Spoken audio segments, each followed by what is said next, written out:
Keepsake Visitors Center. We're so excited to be back at the home of Deep Talks. I'm Erin Broberg. I'm a communications specialist at Sanford Underground Research Facility, and I'll be your host tonight. So like I said, after 2 full seasons of mostly virtual events, we are thrilled to be back at the Visitors Center. And I also want to welcome those of us who are joining, those of you who are joining online. We're glad to be able to live stream far and wide and reach more people than we have in the past. I want to take a second before we get started to thank our sponsors. Deep Talks is sponsored by Crow Peak Brewing Company, RCS Construction, Northern Hills Federal Credit Union, and Chuck and Jolene Lichtenwalmer. Tonight, we're going to go behind the scenes to explore what it takes to make deep science happen each day. We'll have several speakers tonight, followed by a Q&A, so be thinking of some questions to ask. Our first speaker is Mike Headley. Mike is the Executive Director of the South Dakota Science and Technology Authority and the Laboratory Director of Sanford Underground Research Facility, where he leads an 185-member team in the development and operation of the deepest underground science laboratory in the United States. He has over 29 years of engineering and management experience and served in the United States Air Force for 6 years. Before coming to SURF in 2008, Mike served in various roles at the U.S. Geological Survey, Earth Resources Observation and Science Center, and was a Deputy Program Manager and Assistant Vice President for the Science Applications International Corporation at the USGS Aero Center in Sioux Falls, South Dakota. He earned a bachelor's degree from South Dakota State University and an MBA from Loyola Marymount University in Los Angeles. Please welcome Mike Headley.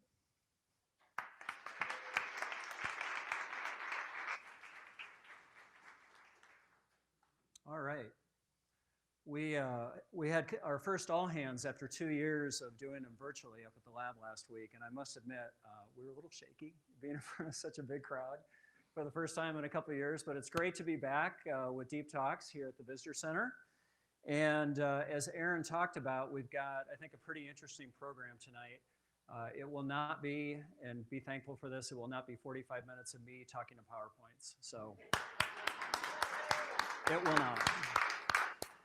So the plan for tonight, I'm going to talk a little bit about the background of the lab, where things are at right now. We had a good community meeting on the LBNF project last night, and so we won't really be focusing on that. We're going to talk about current science, a little bit of the science that we've got going up at the lab, but really trying to feature the folks who are here in the front, featuring those who are turning the crank on a daily basis and doing the things that we need to support science, and giving you a little bit of insight of what it takes to do that. And so that's really what we'll be focusing on tonight after me. So let's go ahead and jump in. So tonight is about moving science forward and talking with you about what it takes to do that. So a bit of an intro for those who are maybe new to the South Dakota Science and Technology Authority and SURF. And so our mission is really about 2 things. It's really hosting and helping foster the world's best underground science and inspiring learning across generations. And part of that learning across generations is this event here tonight. That's one of the things that we do to try and get out the word about what we're doing and sharing not only the nitty-gritty about the science, but the excitement about doing science a mile underground. And so our vision is really to become the preferred location in the world for underground science. So we've got a number of experimenters here in the crowd, people who are working up at SURF right now. And as they're thinking about not only the experiment today, but the one they want to do tomorrow and into the future, we want to be on the short list of where they would want to do that science. So that's part of being the preferred location. And then also education and having an influence not only in sharing what we're doing with the public, but also K-12 education as well. And I'll talk towards the end of my segment about some of the work that we're doing with our K-12 education and outreach program, and really some of the great strides we're making in advancing STEM education here in the state and around the country.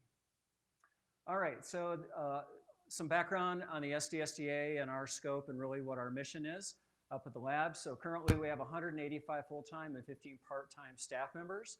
And our mission really is to, number one, back in the day, we took on the ownership of the site when Homestake decided to donate it to the state. And so ever since then, we've operated and maintained the facility in support of world-class science. And so we basically provide the house for them to come and do their work a mile underground. So to give you an idea of the number of groups we're working with, we have 29 different groups. I'm going to talk, I think, about 2 of them tonight, but we've got a number of groups that we're working with, and we're now at over 331 collaborators that we're working with at this point. We, along with our Fermilab colleagues, we play a big role in supporting them in the construction of LBNF and eventually Dune when it installs. And basically, we operate the Ross shaft and also the Ross hoist, and there's a few other support roles as well. But we're basically responsible for giving them a ride in and out of the underground, not only the people, but all of the materials and supplies that it takes to construct the experiment. So I mentioned leadership in K-12 and STEM public education. We've had a great partnership with Black Hills State University really since I started with the lab over 13 years ago. And we have a number of staff. I think Nicole Reiner is here somewhere. So Nicole's in the back. She's the director for our E&O program. And so we're very proud to be working with BH on that and making really a tremendous impact in providing more learning opportunities for the kids here in the state. So you may be wondering, how do we get funded? The South Dakota Science and Technology Authority, we are under contract. It's actually called a cooperative agreement between ourselves and the U.S. Department of Energy. And that's been in place now for about 2.5 years. And that funding through that cooperative agreement to operate SURF is right around $30 million per year is what we get to maintain all the systems. There's a certain amount of infrastructure project improvement that's part of that to modernize the infrastructure and so forth, and supporting the science. And so that is our relationship with DOE. We're very proud of that. Prior to having this agreement 2.5 years ago, we were always a subcontractor to one of the other national labs. We did not have a direct relationship with DOE, and so we're happy to have that. And that really has raised the stature of the work that we're doing here at SURF. All right, let's look at a few diagrams and pictures here. So our main physics campus, we do a lot of different work in many different disciplines, but primarily the larger projects are physics projects. And so we're going to talk about the Davis campus, and in blue is what we're operating today. And then what's coming in the future, I know there's been a lot of talk about the LBNF Dune project at the base of the Ross shaft. That's where this will be located in the excavation that's happening right now. And then we also have some lab space over near the base of the Ross shaft that we're currently not doing science in right now. That science got moved out to be able to support and provide room for the construction effort, but we're hoping to get back in there someday with other experiments. So I'll talk about 2 experiments tonight that have a lot of activity going. The first is the LUX-ZEPLIN dark matter experiment, and this really is the Department of Energy's flagship dark matter experiment. And so there's a couple of dozen different experiments around the world who are trying to be the first to directly detect dark matter and figure out what it's all about. And one of the leading experiments in the world is located a mile underground here at SURF, and it's called LZ. So you probably saw while you were getting your beer, you saw the LUX detector out on the exhibit floor. And so this detector is much bigger, and so it'll be about 30 times larger in mass, 30 times more xenon than the LUX detector held. And they're projecting to have about 100% increase, 100-fold increase in the sensitivity of the detector. It's a fairly large collaboration of the ones we're actually working with right now at 250 members. And so they passed a pretty big milestone in December. They actually completed the commissioning of the detector and turned on and just finished the first 100 days of data taking. And so hopefully they'll have something to say before too long, something good. I guess we'll see what that is. I know we've got a number of people from LZ who are here in the room. And so the detector is working quite well so far, and we expect the overall data taking to last 5 years from end to end. And so as I just mentioned, in the middle of this month, they finished the first roughly 3 months of that. So that's on the 4850, kind of going up to the 4100-foot level. We've been working with a geothermal energy project called SigmaV. This includes participation from 9 different national labs around the country. And what they're trying to do is develop enhanced techniques for being able to produce efficient geothermal energy and being able to do that better than we ever have before. There's a large site located in Utah where the eventual what's called Forge, which is the eventual installation of the energy generation complex, but they've been able to come to our site and be able to access rock that's deep, that's already under stress without having to drill from the surface to get to it. They can go down the cage and be able to get to rock that has 4,000 feet of overburden or more to be able to do stress measurements and figure out how to be able to do R&D to advance the eventual implementation that happens in Utah. So a lot of equipment and really an amazing site that we have. Ouch, that hurt. Down on the 4,100 foot level for SigmaV. So I wanted to talk just briefly about the future. We talk about the LBNF Dune project and being able to host that. I can tell you that beyond that, really all the space that we currently have funded right now that's either built or is being built is fully subscribed. And so we do have plans in the future and have been looking at some studies to build out additional space. And so we've been looking around the LBNF Dune area for some potential new lab areas that would be built out. And I know some of you who live here may be thinking, are you going to generate more dust? And I can tell you that before we would build these, that problem has to be solved. So, and that's a commitment from us that we're not building beyond what we have right now until we collectively have got that problem solved. So, but wanted you to know that we do have some big dreams of where we want to go with. And, you know, as we like to call ourselves America's Underground Lab. Well, it's kind of hard to do that when you don't have space to be able to accommodate science. And so that's part of the big driver for that. So we have a big milestone coming up on the 13th of May. Most of you probably know Dr. Ray Davis started doing work here back in the mid-1960s. This is a picture of Ray and his experiment tank that he had down in the Davis campus as that was being constructed by Chicago Bridge and Iron. And so each year, the leading professional society for physicists called the APS, or the American Physical Society, chooses one or two different locations in the country that get recognized for contributing to the history of physics. And so in the early part of COVID, of the pandemic, the Davis Cavern, where Ray did his work, was actually chosen as a historic site for contributing to physics and the advancement of physics here in the US.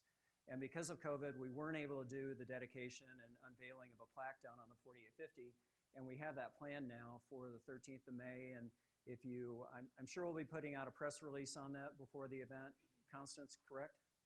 Yep, so we'll be putting out some information. We can only take a few people underground because we're in kind of a limited space where we're doing this, but we'll be broadcasting this live over the web. We actually have 10 members of Ray Davis's family who are coming here, which is pretty amazing. So we're pretty excited about that event. I want to talk just briefly about education and outreach before Aaron tells me to sit down. And so our K-12 education program, it's focused really in 4 different areas: field trips, which has been kind of hard to do during the pandemic, but we're now starting to do more. School presentations, curriculum units, that's what these are. We have 17 different curriculum units that provide 5 to 15 hours of hands-on instruction that teachers can use. And the lesson plans and all the materials are there ready for them to use. And then we also do a lot of teacher professional development and support during the summer. And I just wanted to show just a few statistics of the work that we've been doing over the last few years. Pre-COVID, in general, we talked to about 12 to 13,000 students each year prior to COVID. Took a little bit of a dip, figured out how to do more things online, learned a lot. And then Nicole and her team have really just been, they've been everywhere in the state.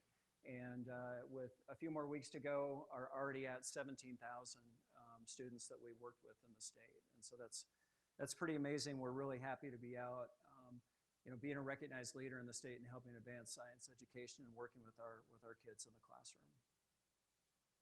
And then my last one is the Visitor Center. As I think folks know, in January, we transitioned the ownership of the Visitor Center to the lab.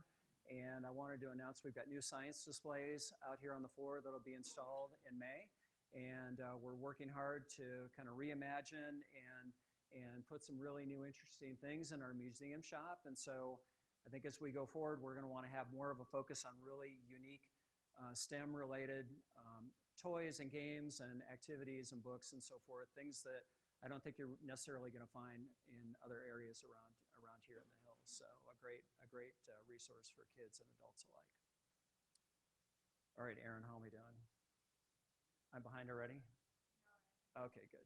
All right, so let's transition to, we're going to talk to 3 of our staff members, and we'll start out with Jake Davis. Jake is the Deputy Director for Surface Ops and Utilities.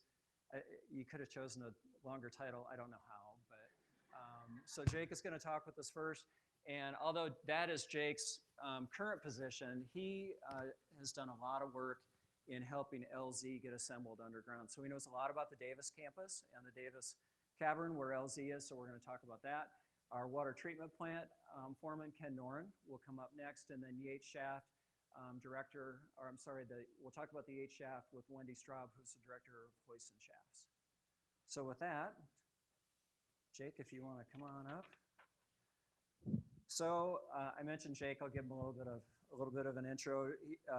Jake is a graduate of the South Dakota School of Mines and Mechanical Engineering, and there's this constant squabbling amongst all the people who graduate from the School of Mines, either Montana or South Dakota or Colorado, and so we know who Jake favors. He worked in industry, a lot of different jobs in industry before coming here, and as I mentioned, a major member of the LZ Experiment Assembly Team. And we're going to talk about the Davis campus and what it takes to operate that, and what's the work that we do down there to support science. So Jake, go ahead and give us some background. Yeah. Can you hear me? Yeah, I think it's important if we're going to talk about moving science forward to kind of go back to the beginning. And as Mike had mentioned, science in the Davis Cavern dates all the way back to the late 60s with the work that Ray Davis was doing. No relation to me, by the way. And that work went on into the 90s, and then not long after Ray got his Nobel Prize in 2002, the pumps that dewatered the Homestake mine were shut off in 2003.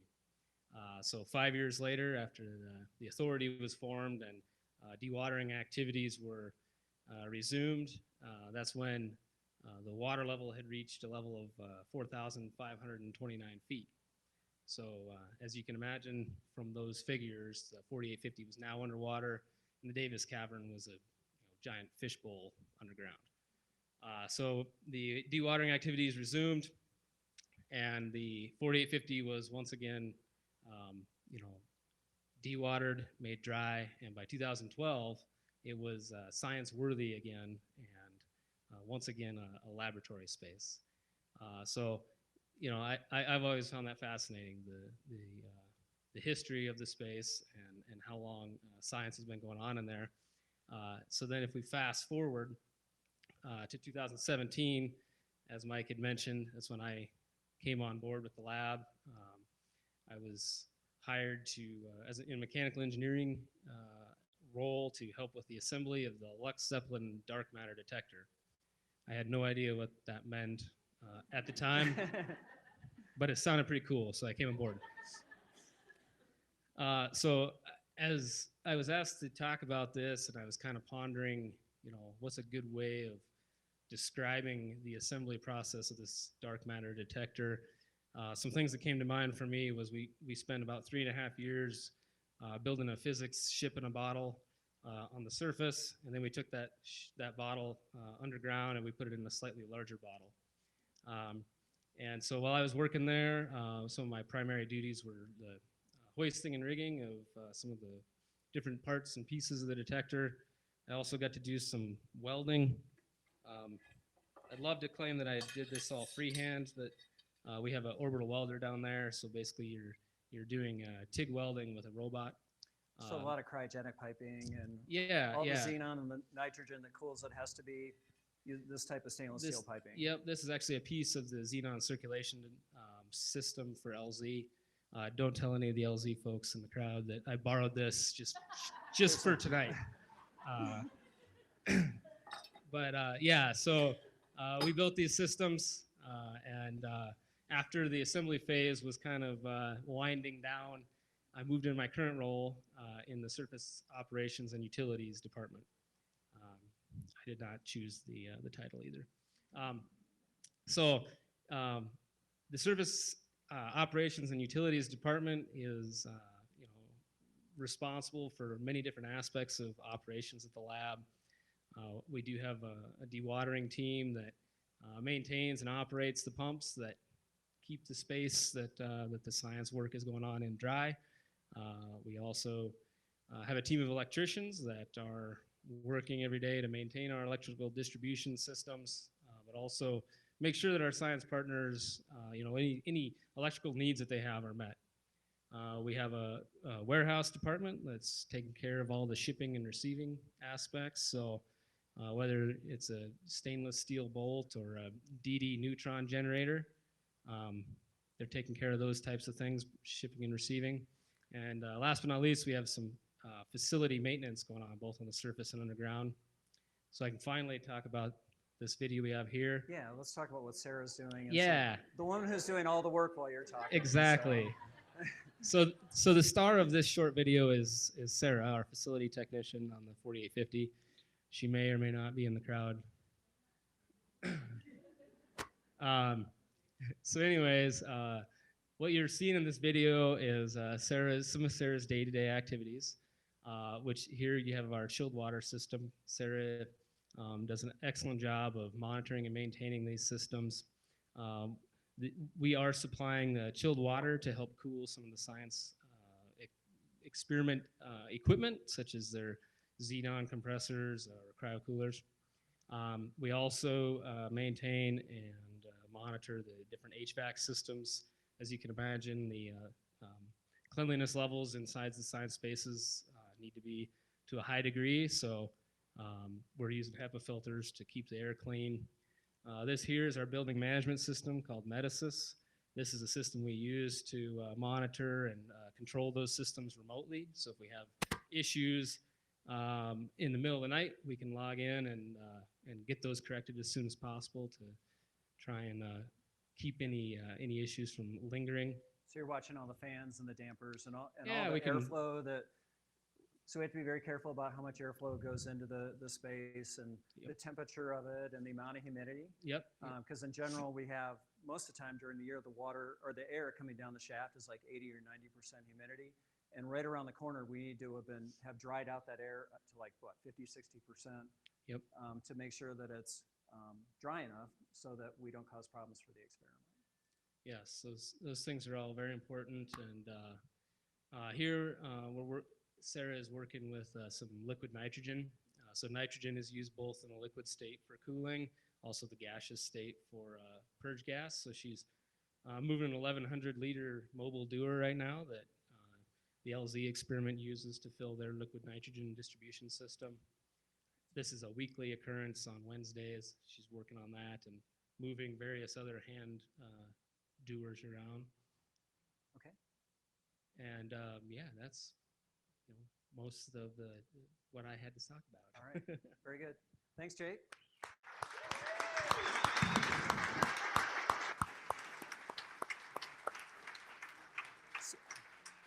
So we'll have time at the end for any questions you've got, but we're going to transition to Ken Noren. Ken has 38 years of water treatment and wastewater treatment experience and a number of certifications in the field, and is about the most creative person I think I've ever met. Just all the innovations and changes that Ken and the team have come up with for the treatment plant have really been amazing to move it forward. And speaking of moving it forward, next slide, Mike. All right, Ken, tell us about the plant. Right here's the plant we're at, and we're starting in most of this plant. This is the reservoir system where we collect the water from underground in Grizzly Gulch. And I wanted you to pay attention on how dirty the water is. This is a common, how it is dirty. And then we bring it down to the plant and treat it. The first thing we do is we take it through a filtering system, which will be coming up soon. Right now I'm walking through the tunnel that's underneath the RBC system. And right now we're roughly about 6 to 7 feet underground. And most of the places there's water on both sides. This is a tank that we have. that we actually use to separate the dirty water. Not the water, this is the backwash water from the filters. We actually separate it out and reuse the water. At one time, we used to send the water to Grizzly Gulch or to sanitary sewer. We no longer do that. We treat it all here on site. Like to see you pay attention to how clean the water is. The water is not quite drinkable quality, but very close. This is some of the chemicals we use. We only use a 55-gallon drum of chemicals in the course of a month and a half's time frame. And it's to treat the water that comes out of these filters that you see right here. These are the workhorse. This is the media we use, and I have brought it all here. You're welcome to come up and look at it after we're done. You can touch anything you want, other than I would recommend not to touch this one due to the fact of it will stain your fingers and stain your clothes, and it's hard to get out. We use the media. The main part of the media that does the most work is the anthracite coal. It pulls out all of the dirt content and pulls out about half of the heavy metals. And it's pretty pure when it's done. It does pull out some of the ammonia. That's one of the things from the old mining years and still from things that are done. But it's all removed. And as you've seen before, the water is pretty close to being crystal clear. Not quite drinkable quality because there are some things we can't get out. Your normal drinking water that you drink at home or here, wherever you're at, has got about a 500 parts per million TDS in it. And the water we discharge is about 2,500. So it's a little harder. You could drink it, you could survive on it, but you'd feel pretty heavy in the stomach. So you guys have done a lot of work with automating the plant. Yes. Maybe talk about that, Ken. We started out working, we worked 24 hours a day, 7 days a week, 365 days a year.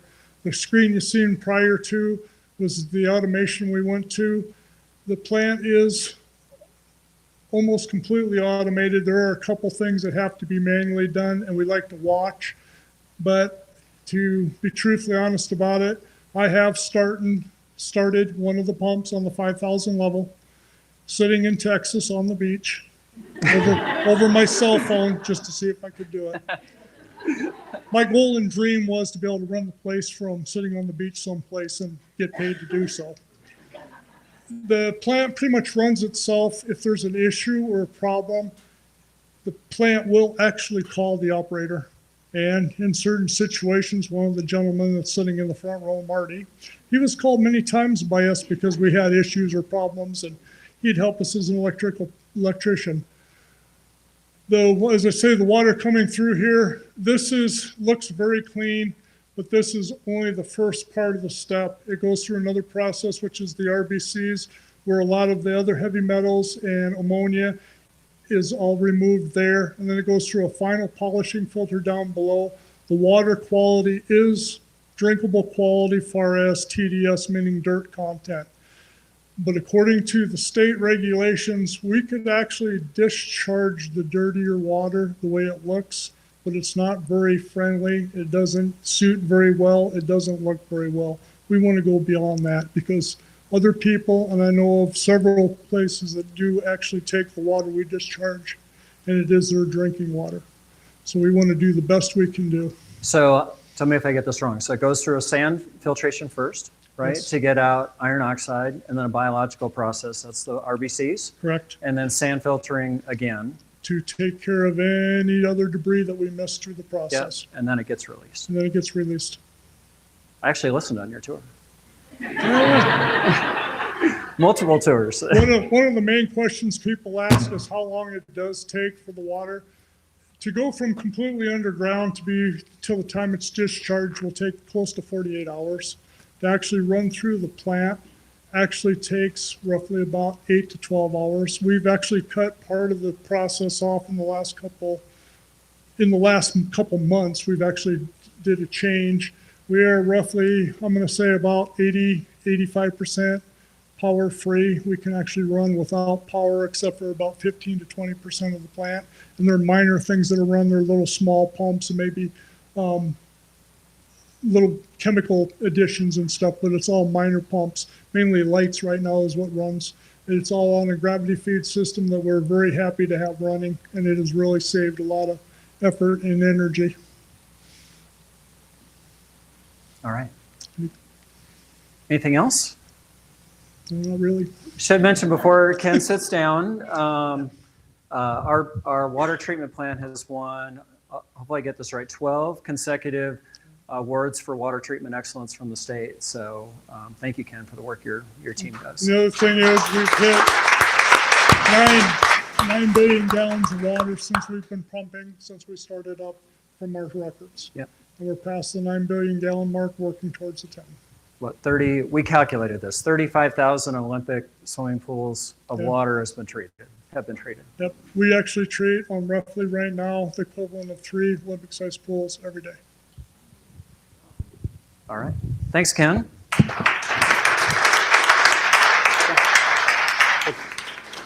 Quick question? Sure, yeah, go ahead. We know Kim Whitlock, and we know that he developed bacteria or whatever. Are they still using what he came up with? We are. So when Ken talks about the rotating biological contactors, that was developed by Jim. Yep, absolutely. No, Jim has been a great partner over the years and part of our team as well. Not currently, but in the early years definitely was. All right, Wendy. So Wendy Straub is our Director of Hoists and Shafts, and she's a graduate of the Montana School of Mines. The School of Mines. 20 years of experience. Most recently, Wendy was a mine manager over in Green River, Wyoming, and we talked a lot while she was over there. I don't envy some of the challenges she had. It was a growing experience for sure. And previously, before going to Green River, she worked with us in an engineering role and really was instrumental in getting the Davis campus finished and the initial experiments moved in. So we're happy to have her back. And Great to be back. Thank you. So she oversees the Ross and the Yates shaft. We're going to talk about the Yates shaft tonight, and I'll turn it over to you to tell us about it. Okay, so unlike Jake here, I'm responsible for the shafts and hoists at the Sanford lab. I'm sure most of you in this room are familiar with the iconic Yates and Ross shaft. I might be biased, but to me, it's the heartbeat of the laboratory. We're responsible for all of people coming in and out of the mine, all equipment, all materials, as well as playing a major role in ventilation, as both shafts are used for ventilation intakes. So we're going to focus mostly on the Yates tonight, but the Ross shaft in recent years has went through major rehabilitation, both the shaft and the hoist. Can we lower the lights a little bit more? The Ross shaft is currently supporting LB&F excavations, as well as some of our operations and pump rooms. So we'll shift back to the Yates. So they're very different. The Ross shaft was constructed first in the 30s, and it was constructed of steel. By the time they got around to constructing the Yates shaft, it was during World War II, and steel was not available. So we are now blessed with a 80-some-year wooden shaft. And as you can imagine, that has posed many challenges. So most specifically, I know a lot of you are from the community and you might have heard bits and pieces of what happened. The crews, the Ross shaft or the Yates shaft crews, on a routine inspection, discovered some damage in the utility compartment. The Yates shaft has 6 compartments. The south skip is what you would use, the scientists would use, the everyday use of people going in and out from underground. The south cage is outfitted with a cage for people to enter the laboratory. The north compartment is outfitted with what we would call a work deck. So our employees are working from the work deck inside the shaft. Sorry. Oh, you did get it up there. Oh, good. Better light than ever, I guess. Yeah, so you see the 2 cage compartments right there. And then we have the 2 skip compartments, the north and south skip compartment. Back in the day, those were used to skip ore out of the mine. And currently we use the skip compartments for maintenance work also. One is outfitted, this one here, the south side is outfitted with the original skip that Homestake had. And then the other side is outfitted with a work deck. So when I talk about the electrical compartment, we're going to be talking about this area up in the corner. So really it's pipe and electrical, ladders or what's left of the ladders, a runabout, cage compartment. For whatever reason, it was set up to have a conveyance, but never did. So this area has posed a lot of problems for us, I should say challenges, because you can't get to it. So you've got both of the cage, compartments where you can ride the conveyance, you can access the shaft. But the utility compartment does not have a conveyance. So we, once a week per MSHA standards, we do routine inspections in the shaft. The shaft crews are really good about being thorough on these inspections, and they noticed something that wasn't quite right. We had some lacing. Lacing is kind of like, imagine, boarded up, if you will. Early on when we entered the mine, we decided to kind of isolate this area to protect people. So we boarded it or laced it off. So one of those boards or lacing was loose, and so the shaft crew stopped, and it was right around the 1,700 foot level, and they checked it out, and they discovered that we had some damage up against that north wall. So from that point, a stop work was issued. Wanted to make sure that we were doing the right thing and keeping folks safe. So we did a stop work. The crew went down and they secured everything to make sure that we could get in there and do a detailed inspection. The detailed inspection led to further damage. This was about July timeframe that we discovered the damage. So we said we're gonna shut down business. We're gonna take care of what we need to take care of. So the shaft was shut down. The raw shaft supported everybody. They had the LBNF doing excavations, they had science, they had surf operations. So as you can imagine, it was quite a scheduling trying to funnel everybody through the raw shaft. The crews did an awesome job getting people where they needed to get and doing it safely. So the Yates crew, on the other hand, was focused on the Yates shaft. One of the things that's quite remarkable about both shafts is both were constructed with no ground support. So back in the 30s, no ground support was used. Rock bolts and mesh are typically used in a mining application for ground support. So you can imagine that some of these areas, after time and through the years, needed a little bit of attention. And so part of... Do you want to go back one? Yeah. Part of what we're doing is called top-down maintenance. We like to start at the top. Obviously, we don't want to have anything falling on our head. And so Pat Urbanik and his crews started at the top and worked their way down. Top-down maintenance includes all of the replacement of the old shaft timber. Once they got the old shaft timber out, they rock bolted. And one of the things that I really wanted to communicate to the audience today was the challenge it is to rock bolt in the shaft. So this is an example of two infrastructure technicians that are bolting in the shaft. We build platforms to reach out to that far corner so that we can work and put rock bolts in the shaft. And depending on your height, some folks have an easier time than others. As you can see Will here, he's a fairly tall fella, and so he had to bend down a little bit to make it work. So the framework and the shaft, or what we call a set, they're only 6 feet apart. Yeah, 6 feet apart. So you have to work around that. You're in a mile deep hole on a platform. And it's 100% tie off. So he's completely tied off at all times for safety purposes. And you can see kind of what the conditions are like in the shaft. So that's a rock bolt right there that they're putting in. So the hole's been drilled. The hole's been drilled, and we're installing either a 5-foot or a 7-foot rock bolt. So these have resin. So you would drill the hole, insert the resin, and then spin the bolt and put on the nut. And that hammer drill he's hanging on weighs what, about 150 pounds? Yeah. Easy. So we set forth with a schedule, and, you know, it was kind of a day by day because a lot of the crews, you know, we had a lot of new members on the crews, and, you know, timber shaft work is kind of something of the past. And so to find people with that knowledge, we still have a few people around that helped us quite a bit, came out on overtime, and did a great job at teaching really all of us what it was like to put timber in a shaft. So we got from the 17 to the 2,300 foot level done, and it was time for another detailed inspection.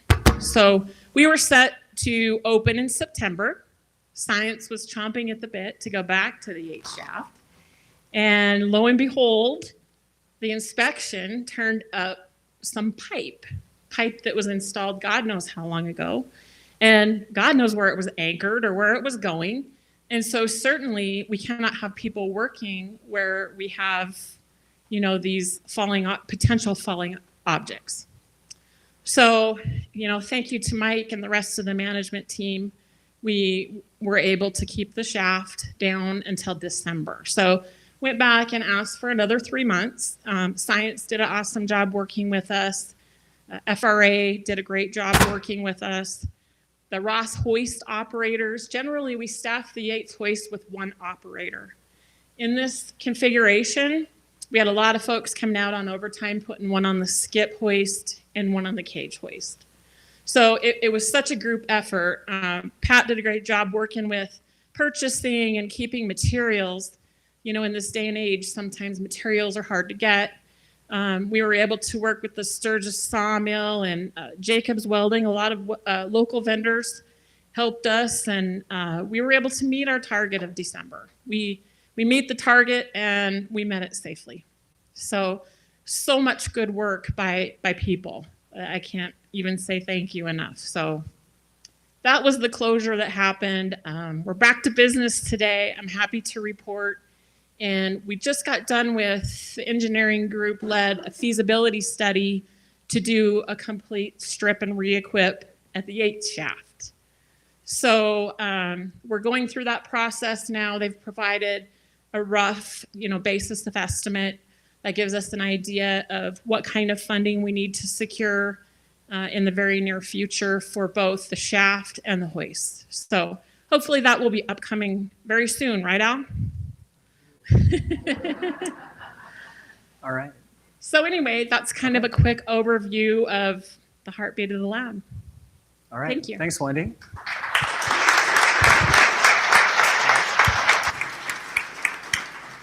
I think we're going to take some questions. Do you want to? I know you don't want to, but come on up anyway, please. As we have some questions, I'll be taking questions from online, so if anybody's joining online, feel free to put those in the Q&A. And feel free to voice your questions. I'm going to repeat them, so we pick them up on the mic, and we'll direct them over to our 4 panelists here. So any questions right off the bat? Go ahead. My understanding is they're still pumping water out of the mine, and that water is what's going over to the gulch. It is. And that water then is sent to the sanitation area. So I'm just going to take a second to repeat that. We have a question about water being pumped out of the mine and where it goes from there on. Water comes out of the mine, goes to the reservoir you see in here. Nothing goes from Grizzly Gulch. We take water from Grizzly Gulch also, process it. We used to send water to the sanitary district, but we no longer send anything to them. All the water we have discharges down Gold Run Creek, which eventually goes to Whitewood Creek, and then on down. Okay. In the back? I have a question about the chemicals in the blue barrel. What are the chemicals that you add to the water? The blue barrel is a coagulant to actually make the metal come together. It's not actually introduced into the water. It's introduced into the tank that you see there. It's a synthetic, man-made, and it actually is used to actually settle out all the iron and any debris and causes it to sink to the bottom. And then that's all put in a bag and stored and disposed of at a landfill. So the synthetic coagulant is the only like chemical additive that you add to the water, the rest is Yep. It's the only thing we had, and it's very little of it.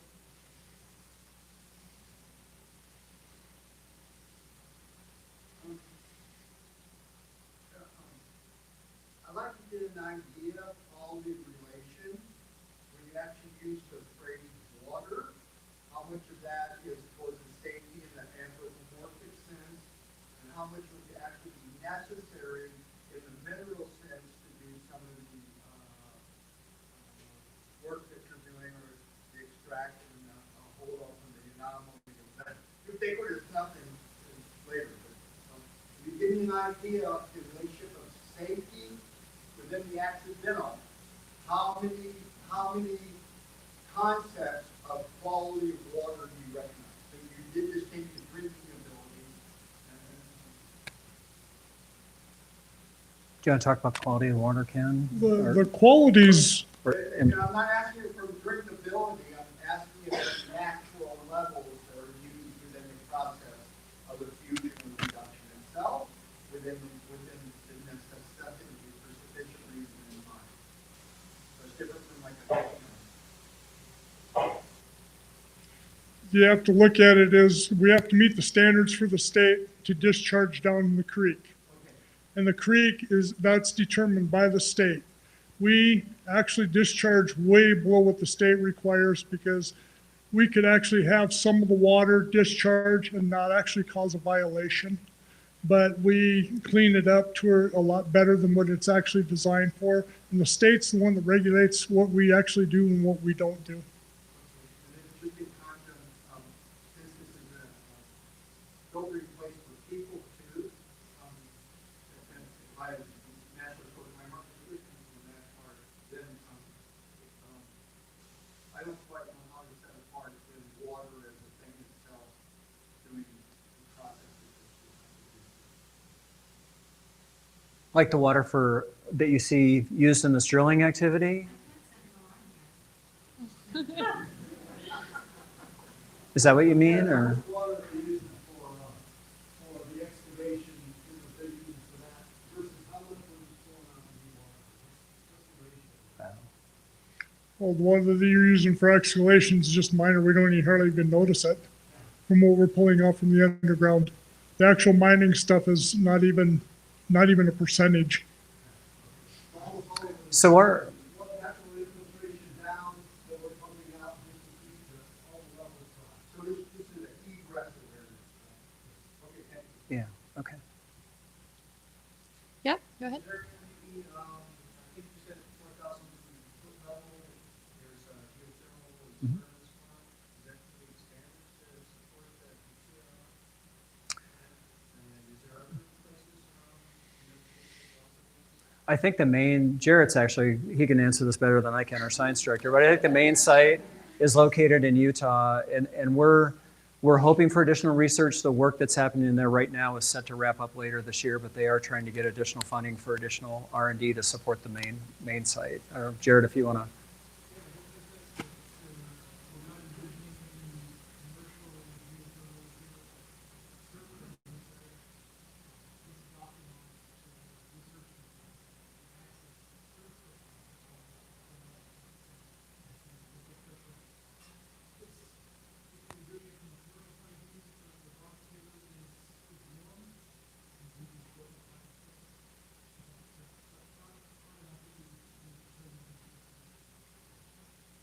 Right, so that was just a question about geothermal energy and how we're doing research and development and not commercial at SUR. Another question? Yeah, go ahead. Got one for Wendy. So you talked about the pipe that came out of that work area. Yep. And did you know, like, when I think pipe, orange is big, but what I see is like, Yeah, so probably there was all sizes. We had a variety, but the 12-inch, I think, was the one that was probably the most disturbing. There was two 12-inch lines in there. The one we call the new 12-inch line was installed in the 80s for dewatering purposes. So there was a variety of 6, 8. The 12-inch one was the one that we were most concerned about. And, you know, in most cases, we went through a lot of saw blades. We're not allowed to use a torch, obviously, in the wooden shaft. But in the case of the 12-inch pipe, I don't think we went through a lot of saw blades. I think it was pretty thin. And kind of a fun fact, so we do have roll-off dumpsters that we fill up, and then they come and get it, and we recycle. And they did come and get approximately 150,000 pounds of steel, primarily from pipe. That we recycled. We Yeah. removed and recycled. So a runabout is a mining term. So a runabout cage would be just a small cage that people would have used for supplies, not necessarily for people or for skipping material, but it would have been used for materials. And, you know, it had guides. I don't know why Homestake never outfitted it with the runabout or chippy compartment. You might hear it called chippy compartment. Question in the back? Yeah, sorry, I'm not John Bailey. When you talk about the pipe falling, you talk about like a 12-inch pipe falling 1,700 feet? Yeah. So you can imagine why that would be concerning, right? Yeah. The word missile kind of comes to mind. Yeah, I wasn't going to say that, but that was the term that was Yeah. used in the planning processes was we got to get rid of these missiles. So, yeah, you're correct. Any other question?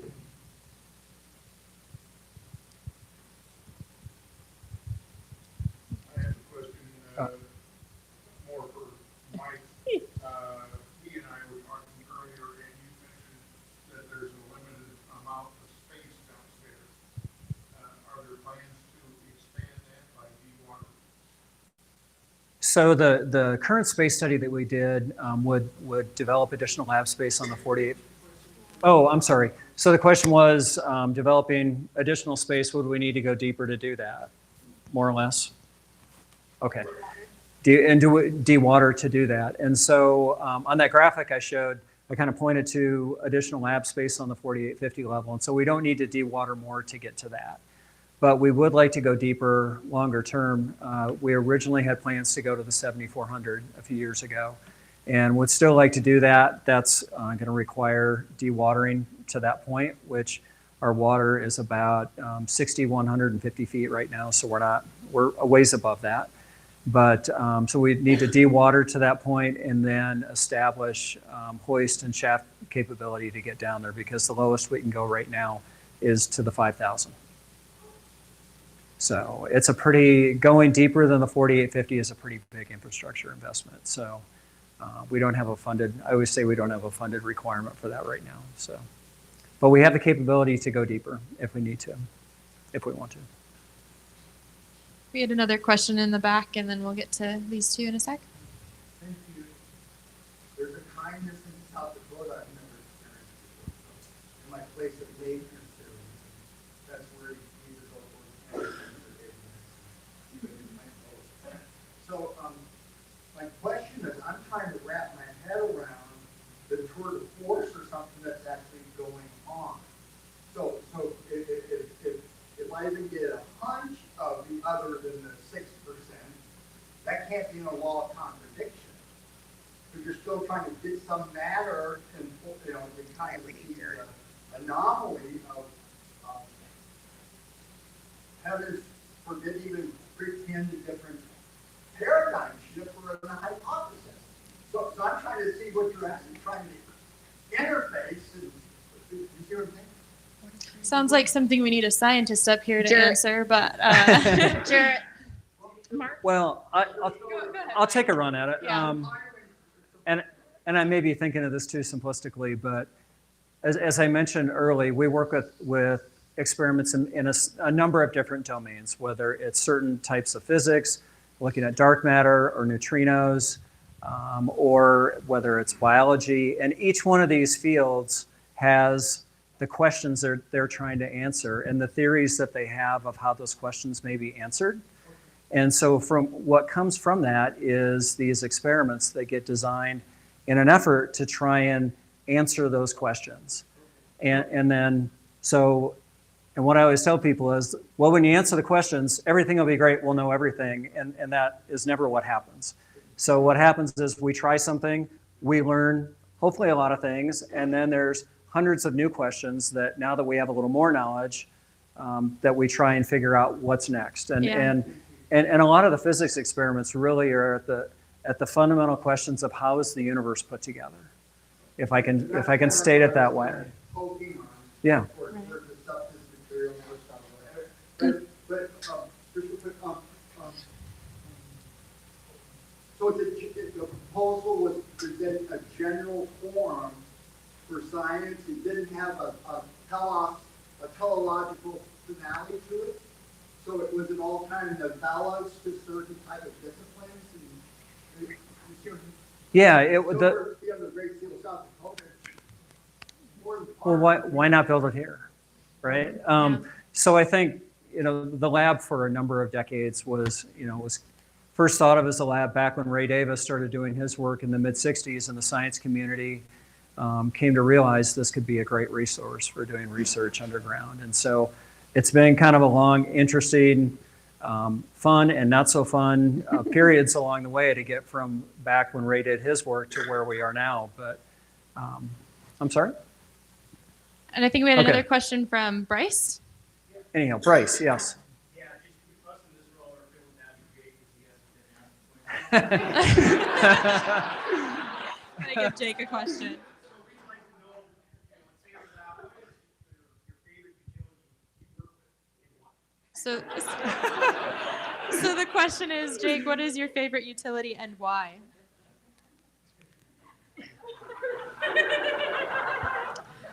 PG.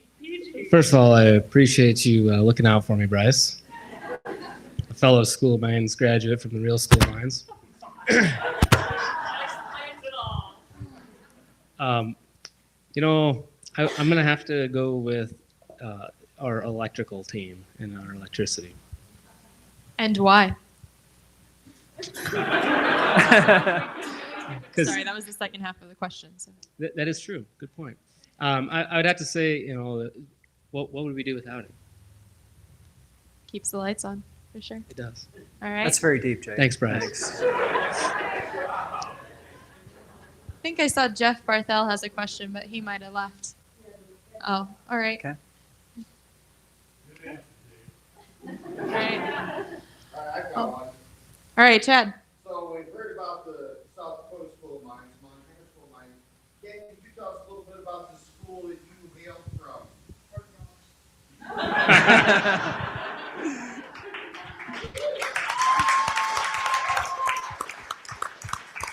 That's a good one to end on. Yeah, that's the perfect place to end. We did have one announcement we were hoping to make. Is Ursula in the room? All right, so today was our Employee Appreciation Day at the Visitor Center, and we did have a giveaway, and Ursula is going to come up and announce who won.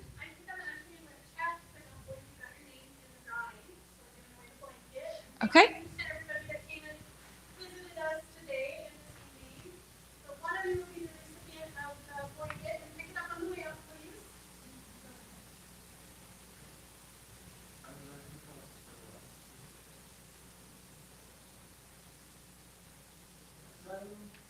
Oh, Shiloh! Yay!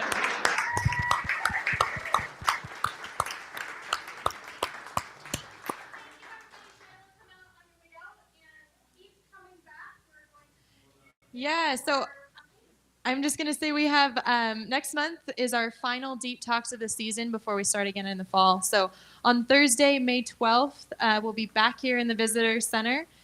Ryland Sprague is a botanist and natural resource specialist for the Bureau of Land Management. And he's going to talk about some ethnobotanical plant species that will be featured in SURF's ethnobotanical garden, the Sacred Circle Garden, which we're working hard to raise money for right now. So he's going to talk a lot about these plants and their cultural significance and their regional significance as well. So another round of applause for our wonderful speakers, and thank you all for coming.